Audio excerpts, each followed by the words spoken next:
जैसा कि मैंने कहा था पिछली क्लास में आप लोगों को पढ़ाए थे कि पुलिस का जो हिंदी टॉपिक में हिंदी एवं अन्य भारतीय भाषाएं थी, और हमने कहाँ तक पढ़ा था कि अपभ्रंश के कितने भेद होते हैं। तो अपभ्रंश को 7 पार्ट में बांटा गया, 7 भागों में, और उनसे 5 उपभाषा और 18 बोलियों का जन्म होता है, जिसमें से हमने 7 अपभ्रंश को पढ़ा था क्रम से सीक्वेंस में। और यहाँ 100 शैली अपभ्रंश से कौन कौन सी भाषा और भाषा जन्मी थी। तो हमने पश्चिमी हिंदी, गुजराती और राजस्थानी हिंदी, जिसमें हमने पढ़ा था पश्चिमी हिंदी को, पश्चिमी हिंदी से ब्रज बुंदेली, कन्नौजी, हरियाणवी और खड़ी बोली। और यहाँ भी चर्चा कर चुके थे ब्रज कहाँ बोली जाती है, क्षेत्र में चल रहे थे हम लोग कहाँ किस जगह पे कि कौन सी भाषा कौन सी बोली किस क्षेत्र में बोली जाती। तो ब्रज मथुरा में बोली जाती है, मथुरा केंद्र है, लेकिन मथुरा ऑप्शन में नहीं आएगा। तो हम क्या करेंगे, जैसे आगरा है, फिरोजाबाद है, ये चूड़ियों का जो शहर कहा जाता है या कांच की नगरी कहा जाता है जिसे, तो यहाँ कौन सी बोली जाती है, ब्रज। और इसकी झलक हमें कानपुर देहात तक में देखने को मिलती है इसकी ब्रज की। बुंदेली कहाँ बोली जाती है, तो चित्रकूट और झांसी से लेकर चित्रकूट के बीच का जो भी एरिया आता है, यानी 13 डिस्ट्रिक्ट में बुंदेली बोली जाती है। और कन्नौज में बोली जाती है, फर्रुखाबाद में बोली जाती है। लेकिन जैसे ऑप्शन में आएगा कि फर्रुखाबाद में कौन सी बोली बोली जाती है, तो आपका आंसर क्या होना चाहिए कि हमारा क्या होगा, कन्नौजी। हरियाणवी, तो हरियाणवी किससे मिलकर बनी है, जाटो प्लस बांग्लू, जो वहाँ की बोली। लेकिन उत्तर प्रदेश पुलिस का जो एग्जाम होता है उसमें हरियाणवी की जगह बांग्लू ऑप्शन में आता है। तो आप बांग्लू को टिक करिए कि आपको अंदर तक नॉलेज होना चाहिए कि हमें डीपली पता है। यहाँ खड़ी बोली की बात की जाए तो खड़ी बोली कहाँ बोली जाती है, मेरठ है इसका केंद्र, मेरठ में बोली जाती है। खड़ी बोली का दूसरा नाम क्या है, कौरवी। ये किसने कहा था कौरवी, तो ये राहुल सांकृत्यायन ने कहा था। और खड़ी बोली का ही दूसरा नाम है परदेसी भाषा, जो भारतेंदु हरिश्चंद्र ने बताया था। और इसी को ही टकसाली कहते हैं, जो गिलक्रास्ट ने कहा था, गिलक्रास्ट खड़ी बोली को। और इसी को गवारू भाषा किसने कहा था, अब्दुल हक ने कहा था। और ये बोली है राजस्थानी हिंदी, यानी मारवाड़ी, मालवी, जयपुरी, मेवाती, ये कहाँ बोली जाती है, तो ये राजस्थान क्षेत्र में बोली जाती है। और जयपुरी का ही दूसरा नाम क्या है, ढूंढाड़ी है। जयपुरी का ही दूसरा नाम क्या है, ढूंढाड़ी। और बात आती है कि हवाती बोली कहाँ बोली जाती है, कई बार ये क्वेश्चन आया है, ऑप्शन में हरियाणा वगैरह दिया रहेगा, लेकिन आपका आंसर क्या होना चाहिए, राजस्थान में या जयपुर में बोली जाती है। अब हम बात करते हैं खासा भ्रंश से, यानी ये कहाँ बोली जाती है, जन्मी है खासा भ्रंश से। खासा भ्रंश से पहाड़ी हिंदी जन्मी है। पहाड़ी हिंदी कहाँ, पहाड़ी क्षेत्र आपको पता है, जीएस के माध्यम से आप लोगों ने पढ़ा होगा, यानी ज्योग्राफी में भी जानकारी आपको मिली होगी इसकी कि पहाड़ी क्षेत्र जो है आपका उत्तराखंड है, उसको 2 पार्ट में बांटा गया, एक कुमाऊन और एक गढ़वाल में। और ऊपर के हिस्से को, ऊपरी हिस्से को नेपाली, जो वहाँ लोग रहते हैं उसे नेपाली बोलते हैं, नेपाली बोली बोलते हैं। और जब 2 पार्ट बांटे गए थे, कुमाऊन और गढ़वाल, तो कुमाऊन में कुमाऊनी बोली जाती है और गढ़वाल में गढ़वाली बोली जाती है। और सिंधी के बारे में मैंने चर्चा करी थी कि ये 21वें संविधान संशोधन 1967 में हमारे संविधान में 15वीं भाषा के रूप में जोड़ी गई थी। और पैसाची या नागर अपभ्रंश से पंजाबी और लहदा जन्मी है, महाराष्ट्री से मराठी।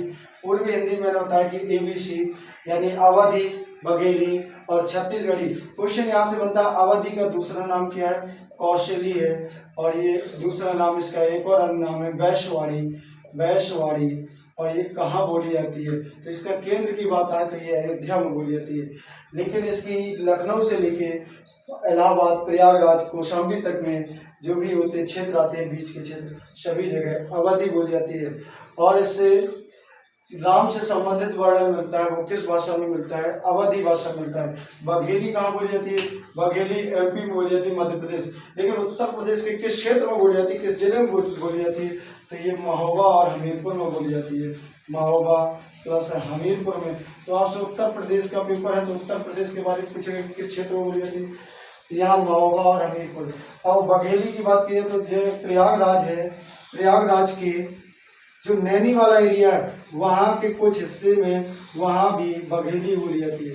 और महोबा हमीरपुर में किस, क्योंकि यहाँ की जो रिश्तेदारियाँ हैं, रिलेशन संबंध रिश्ते होते हैं, वो किस मध्य प्रदेश में होते हैं। तो आदान प्रदान जो बोली होती रहती है, आना जाना लगा, तो एक दूसरे से हम कहते हैं व्यक्ति, भाषा क्या है, अभिव्यक्ति तक जो हमारे भाव विचार एक दूसरे तक पहुँचते हैं और आदान प्रदान करने की प्रक्रिया को ही हम क्या कहते हैं, भाषा। इस माध्यम से यहाँ पे हम लोग कौन सी बोली बोलते हैं, बघेली बोलते हैं, महोबा और हमीरपुर में। और यहाँ बुंदेली भी बोली जाती है। छत्तीसगढ़ी कहाँ बोली जाएगी, ये रायपुर में बोली जाएगी, रायपुर या अटल नगर या छत्तीसगढ़ में। और यहाँ पूर्वी हिंदी हो चुका। अब हम बात करते हैं मागधी अपभ्रंश की। तो मागधी अपभ्रंश से असमिया, बांग्ला, उड़िया और बिहारी हिंदी। तो बिहारी हिंदी भोजपुरी, मैथिली और मगही। अगर बात बिहार की आएगी तो भोजपुरी, लेकिन वो उत्तर प्रदेश का पेपर है और बिहार डिस्ट्रिक्ट हो सकता है वो डिस्ट्रिक्ट के नाम ना दे, वो आपको उत्तर प्रदेश के डिस्ट्रिक्ट के ही नाम दे। तो जो बॉर्डर बिहार बॉर्डर से लगे हुए हैं, जैसे देवरिया, महाराजगंज है, गोरखपुर है, यहाँ कौन सी बोली बोली जाती है? तो आप याद रखिएगा भोजपुरी। लेकिन आपके एग्जाम के लिए सबसे इम्पोर्टेंट होगा पूर्वी हिंदी और पश्चिमी हिंदी, यहाँ से आप क्वेश्चन करेंगे। तो ये थी आपकी हिंदी एवं अन्य भारतीय भाषाओं में, हमने यहाँ तक कवर किया। इसके बाद हम चर्चा करते हैं, नेक्स्ट आगे चर्चा करते हैं कि लिपि क्या है। हमें एक एक चीज़ को पढ़ना है, कुछ भी छोड़ना नहीं, तो हमें जानकारी होनी चाहिए लिपि क्या है। तो लिपि के बारे में हम पहले चर्चा करेंगे। लिपि लिखने का तरीका, ढंग, शैली। लिपि लिखने का तरीका, ढंग, शैली। लिपि कहलाती है, क्या कहलाती है? लिपि। बोली क्या है? सेम इसी तरीके पर भाषा, बोलने का तरीका, ढंग, शैली, बोली कहलाती है। अगर पूछा जाए विश्व की सबसे प्राचीन लिपि कौन सी है? ब्राह्मी लिपि। विश्व की सबसे प्राचीन लिपि कौन सी है हमारी? ब्राह्मी लिपि है। ब्राह्मी लिपि से किस लिपि का जन्म हुआ है? तो ब्राह्मी लिपि के बाद की ही लिपि है देवनागरी लिपि। देवनागरी लिपि में कौन सी हमारी भाषा लिखी? हिंदी और संस्कृत जो एग्जाम में पूछी जाती है कि हिंदी किस लिपि में है या संस्कृत किस लिपि में, हिंदी वर्णमाला किस लिपि में लिखी गई है या संस्कृत किस लिपि में लिखी गई, तो आप बता सकते हैं देवनागरी लिपि में। देवनागरी लिपि में इसकी चर्चा की। अब आता है खरोष्ठी लिपि की, हम बात करते हैं खरोष्ठी लिपि। तो खरोष्ठी लिपि पहले तो ये है कि लिखने का तरीका क्या है इसका? तो ये दाएं से बाएं लिखी जाती है। ये दाएं से राइट टू लेफ्ट, यानी दाएं से बाएं लिखी जाती है। और देवनागरी लिपि की अगर बात की जाए तो ये क्या होगा?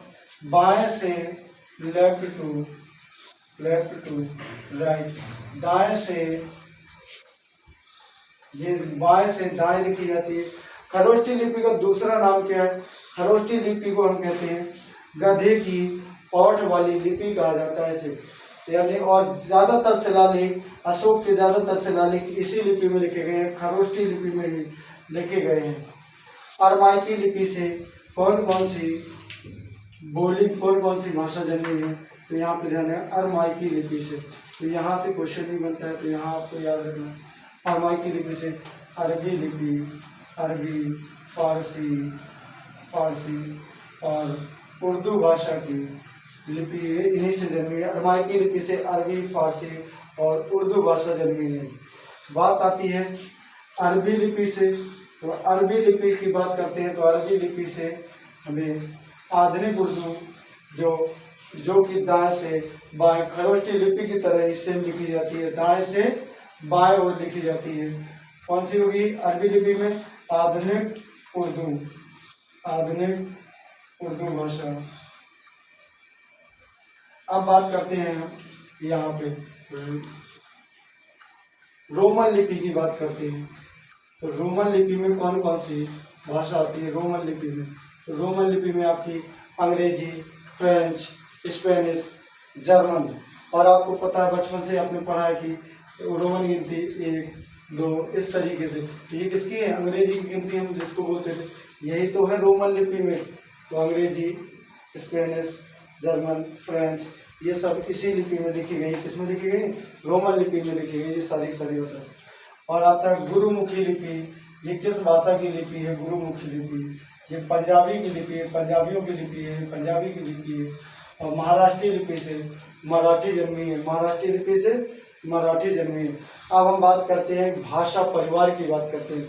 इसकी बात करेंगे भाषा परिवार की, कि विश्व में कितने भाषा परिवार हैं और भारत में कितने भाषा परिवार हैं। तो विश्व में 13 भाषा परिवार हैं। कितनी? 13 भाषा परिवार हैं। विश्व का सबसे बड़ा भाषा परिवार कौन सा है? भारोपी भाषा परिवार है। भारोपी भाषा परिवार भारोपी भाषा परिवार, और ये भारत का भी सबसे बड़ा भाषा परिवार है। भारत में कितने भाषा परिवार है? भारत में 4 है, और विश्व में कितने हैं? 13 भाषा परिवार है। और जो हमें पढ़ना है वो ये है, भारत के जो भाषा परिवार है तो सबसे बड़ा कौन सा है? भारोपी भाषा परिवार। तो यहाँ लिखेंगे भारोपी भाषा परिवार, भारोपी भाषा परिवार। कौन सा दूसरा कौन सा है? द्रविड़ भाषा परिवार, द्रविड़ भाषा परिवार। तीसरा कौन सा है? ऑस्ट्रिक भाषा परिवार, ऑस्ट्रिक। और तीसरा को चौथा कौन सा है?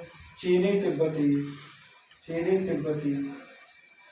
इनका सीक्वेंस जानते हैं।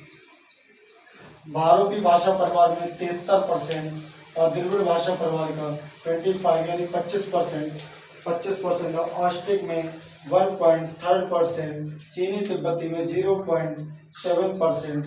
ये है। अब क्वेश्चन बनता है कि भारोपी भाषा परिवार में कौन कौन सी बोली है, कौन कौन सी भाषा आती है। तो यहाँ पर बात करते हैं संस्कृत, हिंदी, अंग्रेजी, ये सारी की सारी, फारसी, अरबी, ये सारी की सारी भारोपी भाषा परिवार। द्रविड़ भाषा परिवार में कौन कौन सी? कन्नड़, तमिल, तेलुगु, मलयालम, ये किस में आती है? द्रविड़ भाषा परिवार है। लेकिन आपके एग्जाम में जो क्वेश्चन बनता है वो भारोपी भाषा परिवार से बनता है। किससे बनता है? भारोपी भाषा परिवार से। और जिसे हमें याद रखना है वो यही है, भारोपी भाषा परिवार। और इसका लास्ट टॉपिक है कि आर्य भाषा को कितने भागों में बांटा गया, कितने पार्ट में बांटा गया? आर्य भाषा को 3 पार्ट में बांटा गया। कौन कौन से 3 पार्ट हैं? 3। तो हम पहले पार्ट को जानते हैं। पहला है प्राचीन भारतीय आर्य भाषा, प्राचीन भारतीय आर्य भाषा। अब इसकी समय सीमा की बात है, किस माध्यम से हम जानेंगे? तो 1500 ईसा पूर्व से इस तरीके से 500 ईसा पूर्व तक। तो यहाँ पर कौन कौन सी होंगी? संस्कृत। तो संस्कृत में कौन सी? वैदिक संस्कृत, और दूसरा कौन से? लौकिक संस्कृत। ये किस में आते हैं? प्राचीन भारतीय आर्य भाषा में। मध्यकालीन भारतीय आर्य भाषा कौन कौन सी है? तो मध्यकालीन भारतीय आर्य भाषा में देखिए, मध्यकालीन भारतीय आर्य भाषा।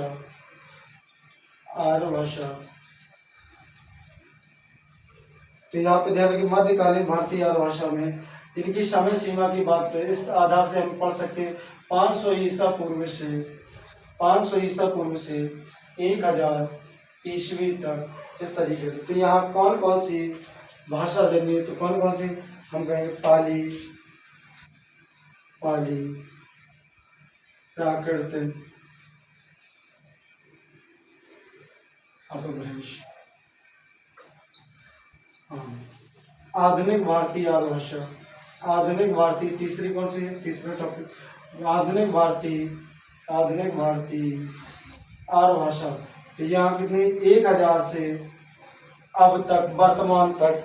यहाँ कौन कौन सी? यहाँ पे प्राचीन हिंदी और आधुनिक हिंदी आती है। प्राचीन हिंदी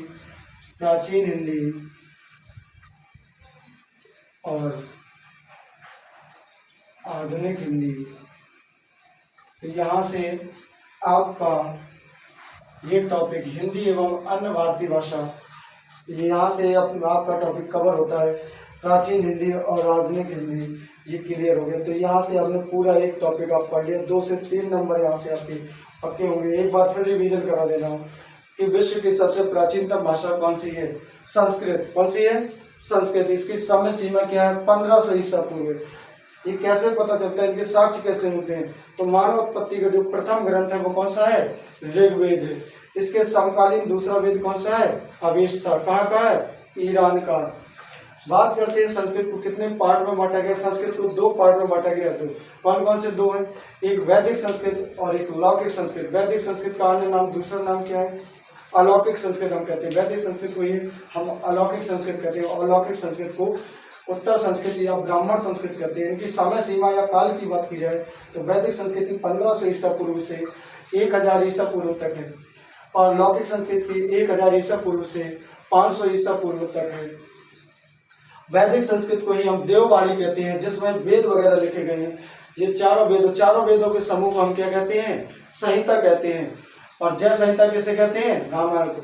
अगर जय संहिता महाभारत को कहते हैं। अगर जय संहिता महाभारत को कहते हैं तो संहिता किसे कहते हैं? तो आपका ऑप्शन होगा चारों वेदों के समूह को अगर अलग अलग नाम न दिया जाए तो उसे हम क्या कहेंगे? संहिता कहेंगे। अब बात करते हैं लौकिक संस्कृत। लौकिक संस्कृत से एक नवीन भाषा या नई भाषा विकसित होती है, जन्म लेती है, जिसे हम कहते हैं पाली। पाली को एक प्रथम देशी व जन भाषा कहते हैं और इसमें बौद्ध धर्म के लोगों ने प्रचार प्रसार किया था। तो यहाँ भारत की प्रथम देशी जन भाषा कैसे हो सकती है? इससे पहले तो संस्कृत थी, लौकिक संस्कृत, तो हम इसको कैसे कहेंगे? तो विद्वानों में यहाँ मतभेद था। तो उन्होंने ये कहा कि जो पढ़े लिखे शिक्षित और उच्च वर्ग के लोग थे वो तो संस्कृत में बोला करते थे। पहले इतना भेदभाव था पढ़ाई को लेकर, तो ओबीसी और SC ST को वेद पढ़ने मतलब छूने की तो आज़ादी थी, इन्हीं पढ़ने और सुनने की आज़ादी नहीं थी। तो यहाँ पे क्या था, इस तरीके से वो लोग पढ़े लिखे कम थे, अशिक्षित गंवार जो अनपढ़ लोग थे तो वो तो अपनी भाषा में बोला करेंगे, क्योंकि उन्हें संस्कृत, जो पढ़े लिखे विद्वान लोग संस्कृत बोलने में कठिनाई होती है तो अनपढ़ अशिक्षित गंवार कैसे बोल सकते हैं? इसलिए ये जन जन की भाषा थी, जनता की भाषा थी। कौन सी? पाली। और पाली की समय सीमा की बात की जाए तो 500 ईसा पूर्व से प्रथम शताब्दी तक है। और पाली से एक नवीन भाषा, नई भाषा जन्म लेती है, जिसे हम कहते हैं प्राकृत। प्राकृत में दूसरा नाम क्या है प्राकृत भाषा का? मलिक्षों की भाषा कहते हैं। इसे क्या कहते हैं? मलिक्षों की भाषा। और मलिक्षों का अर्थ क्या होता है? नैसर्गिक या स्वतंत्र होता है। मलिक्षों का अर्थ क्या होता है? नैसर्गिक या स्वतंत्र कहते हैं। इसे हम स्वच्छंद भी बोल देते हैं। और इसमें जैन धर्म के लोगों ने प्रचार प्रसार किया था। और प्राकृत भाषा से ही अपभ्रंश का जन्म होता है। यहाँ पर बात की जाए कि प्राकृत को कितने पार्ट में बांटा गया? मूलतः 2 पार्ट में बांटा गया है। कौन कौन सा? एक पाली, इसको बोलते हैं प्रथम प्राकृत, और दूसरे द्वितीय प्राकृत बोलते हैं प्राकृत को। और अपभ्रंश को कितने पार्ट में बांटा गया? 7 भाग में बांटा गया। 7 वेद है अपभ्रंश के।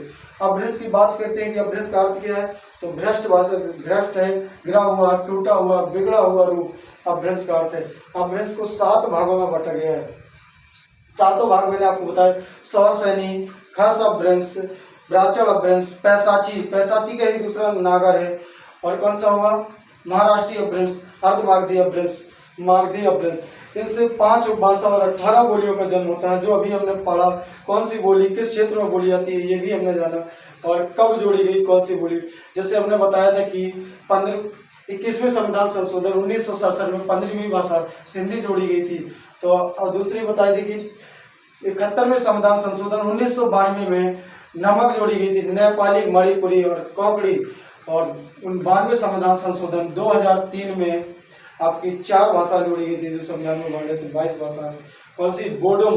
बोडो, डोगरी, मैथाली, संथाली, ये 4 भाषा जोड़ी गई थी यहाँ पे। तो आज हमने ये पढ़ा। और भारतीय भाषा परिवार के बारे में भी जाना। भाषा परिवार को कितने पार्ट में बांटा है? भाषा परिवार को 13 भाषा परिवार है विश्व में। भारत में कितने भाषा परिवार है? 4 भाषा परिवार है। 8 भाषा को कितने भागों में बांटा है? 3 पार्ट में बांटा है। तो यहाँ से हमने पूरा टॉपिक कवर किया। इसके क्वेश्चन आप लोग को शीट में मिल जाएगा।